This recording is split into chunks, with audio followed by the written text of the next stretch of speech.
Hello and welcome to the first installment of the Player's Handbook podcast. I'm your host, Jess, and I'm joined by my co-host, Tim. We are here to talk to you about everything you need to know in the gaming space, ranging from the Pokemon DLC to Fortnite to even some Overwatch patch notes. So, to get our show started today, we wanted to talk a little bit about some of the strangely massive changes happening to a lot of popular competitive games.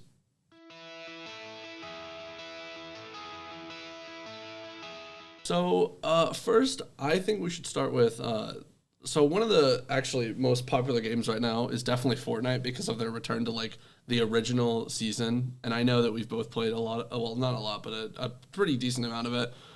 And I wanted to talk a little bit about what I think and what you think about, like, the whole thing. I know you haven't played a bunch of the newest update, but I've played a little bit of it, and I really did not enjoy it. I'm not gonna lie. Okay, so I guess we can start with the first thing. What did you, think about that? I'm not sure yet. The first season of it.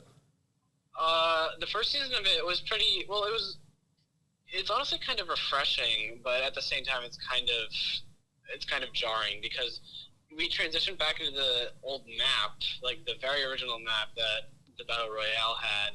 And that's back when zero build wasn't an option.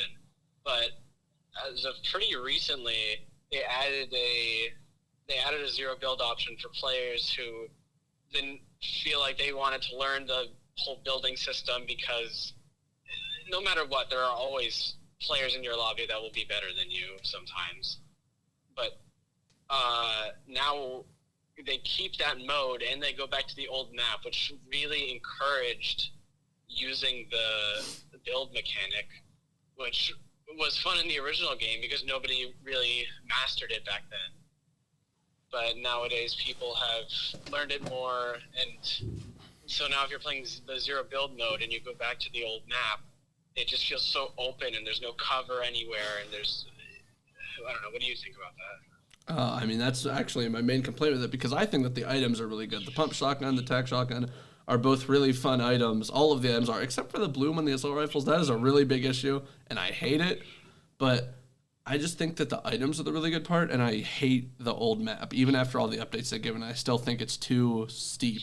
That's just the one way to describe it, is steep. Yeah, I think the main fun comes from all the old weapons coming back. Everything you played as, well, teenagers mostly. Yeah. Everything you played is that comes back, and even though it was just a few years ago, it's kind of nostalgic going back to all the classic weapons. Yeah. That we haven't been able to play for years. Yeah. Okay. I guess that kind of, I was thinking about talking about most of it, but I'd say that's a pretty good summary of the whole thing. Just currently, I've kind of stopped playing because I really do not like the current explosive-based meta of the game. I haven't even played that as of yet, and I don't know if I plan to. All right. So I guess we can move on to our second thing, which I thought we could talk a tiny bit about Sea of Thieves, because they've been in some hot water recently with their update choices. So first, I guess this is lesser. This is lesser of the two things I want to talk about, for at least playing the game competitively. That's what I really wanted to. I guess there's three things we can talk about: the skull, quick swapping, and the removal of sprinting with items. So the first thing, I guess, is sprinting with items. So, like, I know that you know, but you didn't do it a lot. If you ran with an item and dropped it and quickly held the button to pick it up, you could sprint slightly while holding an item, which would let you go faster to escape enemies. And they and they're... Oh, sorry. No, that's my bad. Like, even in a non-competitive space, if you just wanted to save time, it's an acquired skill, but it doesn't take that long to learn. It's just you have to time it right. But I don't like this change because it just makes things slower overall. Yep. And I haven't seen people really running away with it that much. I don't think it's going to impact fights at all. The guns exist. Yeah, they don't. That will not impact a fight at all. Being able to run faster slightly with a piece of loot. It's not even that much faster. It just makes things worse. And then second thing is, this is a change I'm very happy with. You cannot animation cancel anymore to swap your weapons faster to take out enemies quicker with a sniper and a blunderbuss. I think it's almost a universal agreement because even though, other than the pro players, they are mad. well, even if you're a pro player, they can't not admit that it's unfair to just be able to essentially one-shot an opponent. Yeah, without having to like aim it at all, or it's like really easy to do as well, because all you have to do is hit one bullet from a sniper and then 3 pellets from a blunderbuss, and your enemy's done. Which 3 pellets, you could literally they could be behind you, and you could still probably hit that. Out of how many bullets? Out of 10. 10. Yeah, that's insane. Okay, and then the last thing is the Skull of Siren Song competitive voyage. That's what they're calling it. I think that it's really fun and an interesting concept, and I like the whole curse thing. Like, it makes you slower, so enemy boats can try and fight you, and you'll have a disadvantage because you're the one that chose to go aggressive and grab it.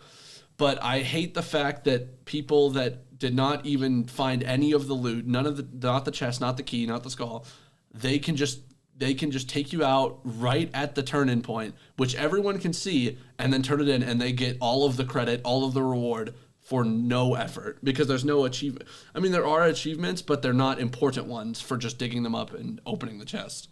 So it's stupid that people can just steal it.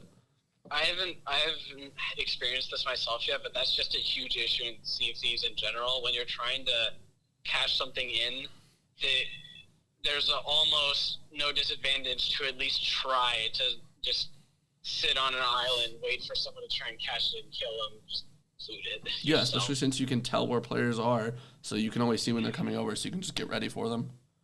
Yeah. Okay, and then this is probably our main thing that we know a lot about is the entire Roadhog rework being one of the worst things I've ever seen a video game do. It is horrible. In Overwatch 2, that's what we're talking about now. Yeah, it's pretty strange. Well, hold up, wait. So for anyone that doesn't know, Overwatch 2 is like a pretty like a very popular. It's called a hero shooter game. It's a 5v5 game where everyone has their own role. There's a tank, which are stronger than other characters. There's DPS, which is meant to do damage to people. And there's supports, which primarily heal, but also can give buffs or just help their team in other ways. And Roadhog is a tank character, which means he should be doing high damage and have a lot of health and stay alive for a while. But he should not be able to win matches all on his own or win fights all on his own. Yeah, Roadhog since the beginning has been a fan favorite. And because he's so funny, because he makes noises. He's funny. He's just a really weird character design, but people have loved him since the beginning. He has really fun mechanics. Well, fun when he can cheat and one-shot people. Yeah, with loved characters getting worse over time, they just don't become as fun anymore, and that's why Blizzard tries to make an effort to rework some of their characters. It may not feel the same, but they hope that the players will gain a bond with the character again, I guess. Yeah. So, I mean, I guess I can understand them making him strong, but his healing and, like, his ability to survive is insane. And that's not even talking about his new ability, which can basically... Like, it lasts 3 seconds, does 30 damage per second, and does 60 damage when it first hits. It's an ability that can lay down on the ground, and it will, like, shoot out and attack someone. It's called Pigpen. It's like a trap. And it also slows them down, too, which means you can hit them easier. Traps and turrets aren't a loved thing in these kinds of games, and in Overwatch, they actually, despite how annoying they are, there were only 2 characters that have turrets. Now there's 3 characters, but it's the third one is a healing turret, so it's not as bad. But there was another character I'd say that's worse, because a healing turret can be placed wherever they want. Well, that's another topic. And attack turrets have to be placed in advantageous positions. That's true. I've never thought of that. But either way, there was one character who could lay down a trap, and it was just a simple bear trap. You couldn't move for a second if you stepped on it, and if you saw it, you could destroy it. Yeah, it does like 50 damage or something like that. But that was pretty healthy for the game, because that was only a small selection of characters out of 30-something. Yeah, and also the primary damage of the trap was from them following up on it because you can't move, and you could always just use a barrier or get healed. Yeah. And in this recent rework of Roadhog, they added, as Jess said, a move called Pigpen, which lays down a trap. If somebody steps on it, it kind of explodes it shocks you. It does an initial damage of 50, you said? Yeah. 60, 50 actually. damage. Oh, 60 damage, and then over time it does what? 30 per second, and it lasts 3 seconds, and it slows them down by 40%. Yeah. And so you don't want to step on it, obviously, but before once you lay it on the ground, it's kind of just in an idle position. You can shoot it and you can destroy it if you see it beforehand, but after it deploys, you can't shoot it. It becomes intangible. So that 30 damage per second that lasts for 3 seconds, it's lasting for the full 3 seconds. You cannot help your teammate that's stuck on the trap. Other than like a speed boost or something, because you can still move a little bit. You're just slow as heck. Yeah. That's pretty brutal and the damage not is just fun crazy overall. I've always viewed these kinds of games as it's more fun when you're the one playing. I don't like turret characters because that's just like having a little bot help you the whole time. I want to be the one doing stuff. I want to be the one having fun. Yeah. And I guess traps aren't really the same as that, but it kind of transfers over for me. Yeah. And then I just want to quickly talk about this so we can get on to some other things. But so he's always had his healing ability, which gives him like absurd damage reduction. It was like 60-75% or something back before he had the trap, which he could live a point blank explosion that's supposed to be like a triple one shot. Like it's supposed to do so much damage that anyone in the game would die 3 times over, and he could survive it right next to it. And they changed it to where it's now based on a meter instead of being a forced use when you activate it. So he can activate that damage reduction whenever he wants at any interval. And the amount of time it takes to use the healing ability is 3 seconds. So he could just open it for like half a second, 0.1 seconds, and he could survive an absurd attack and then immediately go back to firing without being in like a locked position where he's forced to heal. Which I think is the dumbest thing about it, is that he can activate that damage reduction whenever he wants. Like, it's similar to Ramatra, but Ramatra is able to turn into, like, a bigger version of himself, and he can defend himself using a block button.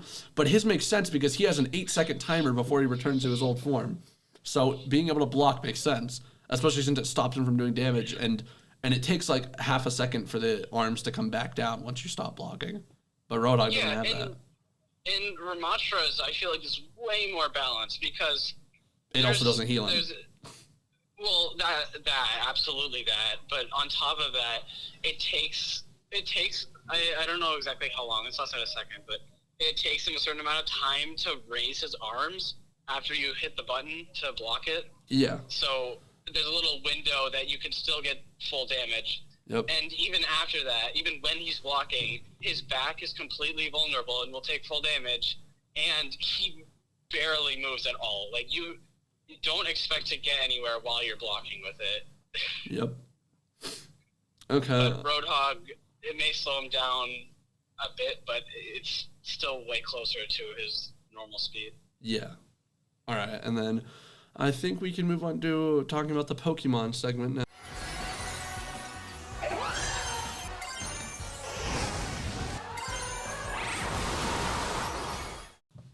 And the last thing that I was going to bring up today for you, Tim, was the Pokemon DLC, the second part coming after the Teal Mask DLC, which releases on December 14th, and you can get on the Nintendo eShop for $34.99, and you can get both parts of the DLC. So basically, some of the things we know are that it's going to be taking place in an academy in the Unova region, the Blueberry Academy, because like the first 2 schools in the game were named Narancia, which means orange, and then whatever the grape one was. I don't remember what it was. But so at this new school, apparently it's for trainers that either want to catch Pokemon or battle Pokemon. And some of the things we've seen in the trailers are like, so they're bringing back double battles, which is, I mean, they're still in the game, but they're only in competitive right now. But we're going to have double battles in main storyline or in just, I guess, mini games possibly. And we're going to get kind of basically the wild area from Sword and Shield, but increased to fit the size of Paldea's open region, like how you can go anywhere you want. And I think that sounds pretty interesting. What do you think? Like a wild area? I actually really like that. I really enjoyed the wild area in Sword and Shield. I might have even preferred it to the entire open world mechanic that Scarlet and Violet brought. Whoa. That's too much. That's crazy. Wow. Yeah. Okay. I don't know. I'm, what did people say? Cautiously optimistic I guess. Yeah. I mean, I think it looks great because the Pokemon DLCs have not failed a single time in my eyes. The teal mask was... The story was okay. Great, and the Pokemon they added were great. It was a bit short. Also, the environment was great. Oh. I'm just saying. Yeah, the environment was great. Okay. And then also there's a new legendary Pokemon, Terrapagos, or actually it could be a mythical, I don't know. But it has something to do with terrestrialization, and it is going to, where we've seen a new Terra typing, which is like you can change your Pokemon's type in the middle of a battle with terrestrialization, and it's going to allow a Pokemon to be, we think, 18 types at one time, which could lead to insane type combinations. Oh, that's very fun. Yeah, I know, right? It's going to be great for competitive. Okay, and then one thing that I'm really hoping to see in the DLC is battle facilities returning, like the battle tower or the battle factory, because that's just kind of what it looks like. Like, it looks like you're going to be able to take tests or join tournaments and fight trainers using different types of Pokemon or double battles or whatever. But I just want battle facilities back. What about you? What do you want to see? I mean, I know two things you want to see. I mainly just want to see... I just mainly want to see more content than the teal mask. I wouldn't call it short, but Jess and I 100%ed it in less than a week, I believe. And yeah. We're really hoping for more content. And what about the two Pokemon? I know you want them. Oh, well, yes. There's my Minchino, I would hope to be coming back, and Whimsicott. The Whimsicott line is confirmed to be coming back, and I'm very excited about that. Yeah. All right. Well, I think that's a pretty good spot to wrap everything up. We talked about some recent competitive changes to some popular games. We talked about our Pokemon DLC once, and already information we know. And yeah, I mean, I hope that you enjoyed watching this podcast, and I want to thank each and every one of you for listening to it. And I hope you will come watch another episode whenever we release one. See ya. See you next time.